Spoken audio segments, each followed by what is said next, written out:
Hello everyone, and in this video I will show you how to install DaVinci Resolve for free on your computer. As long as you are using macOS, Windows, or Linux, you'll be able to use this video editor, so pretty much everyone that has a computer can use this.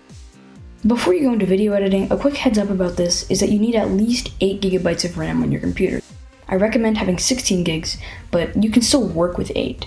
Also, you should have a good graphics card and processor. I have an Intel i7 processor on this laptop, and an i5 or lower might not work well with DaVinci Resolve.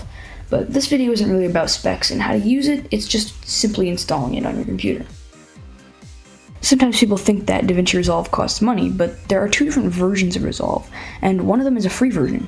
So if you're looking for some sort of catch to the free version, there isn't even really one. There's not even a watermark or anything, and the paid version, called Resolve Studio, just has added features and plugins for professionals with really good computers.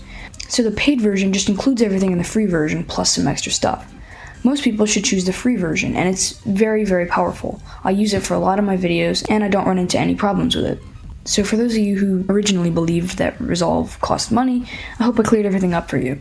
Downloading it is as simple as searching for DaVinci Resolve on the internet, or you can type blackmagicdesign.com in your browser.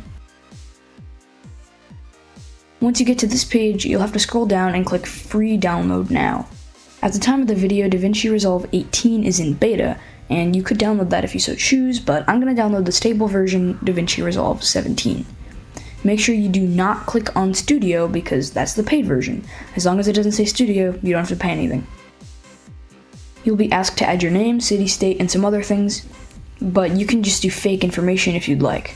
Once you enter the information, the download will start, and once it's done, you will install it the way you do in your operating system. So basically just click on the file and do what your computer tells you to do. Whether that's dragging the file into your applications folder for macOS, clicking OK a bunch of times on the Windows installer, that type of thing. For me on my computer, DaVinci Resolve is already installed. Once your computer is done installing it, you're good to go and you can open the app. I'm not going to go over any editing in here, but before we end this video, let's just see how to add your first project. Why not? All you have to do is click New Project, name it, and you'll be dropped into the video editor. So thanks for watching, and I hope you enjoyed this video. If you did, please subscribe to see more videos like this, and don't hesitate to leave a comment below.